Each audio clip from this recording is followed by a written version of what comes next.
Assalamualaikum warahmatullahi wabarakatuh. Perkenalkan, nama saya Amanda Junika Abdul Nasution. NPM saya 23511090. Saya dari Manajemen 3B Sore, mata kuliah Studi Kelayakan Bisnis. Baik, di bab 11 ini saya akan membahas tentang aspek keuangan dalam studi kelayakan bisnis. Pengertian dan tujuan aspek keuangan. Pengertian aspek keuangan. Aspek finansial atau keuangan adalah komponen penting dalam studi kelayakan bisnis yang berhubungan dengan situasi keuangan suatu usaha, mencakup investasi awal, potensi keuntungan, serta pengelolaan sumber daya untuk mencapai tujuan jangka panjang.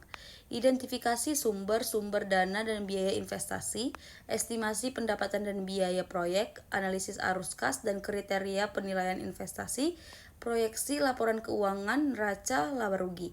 Tujuan aspek keuangan, evaluasi kelayakan finansial, identifikasi kebutuhan dan sumber dana, pengukuran probabilitas, dasar pengambilan keputusan investasi. Kebutuhan dana dan sumber pendanaan. Kebutuhan dana. Dana adalah sumber daya finansial yang dibutuhkan untuk menjalankan dan mengembangkan bisnis. 1. Estimasi kebutuhan investasi awal. Dana untuk memproduksi barang, aset tetap, dan infrastruktur awal perusahaan. 2. Perencanaan modal kerja. Modal yang dibutuhkan untuk operasional harian seperti bahan baku, gaji, dan inventaris. 3. Perhitungan biaya dan operasional. Biaya rutin untuk pemasaran, distribusi, transportasi, dan kebutuhan investasi. Sumber pendanaan. Pendanaan krusial untuk operasional dan pertumbuhan bisnis berasal dari internal atau eksternal. Yang pertama, pilihan sumber pendanaan internal, penjualan saham, laba ditahan, modal pemilik. Pilihan sumber pendanaan eksternal, pinjaman bank, pinjaman online, invoice financing, dan venture debt.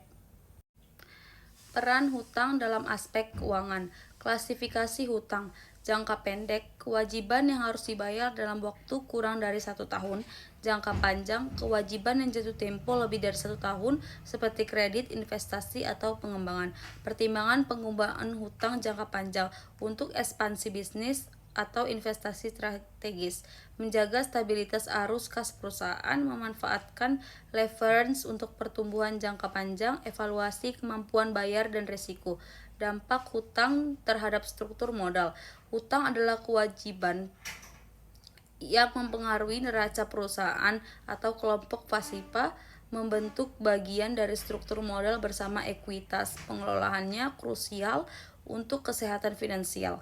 Analisis bunga dan kemampuan pembayaran.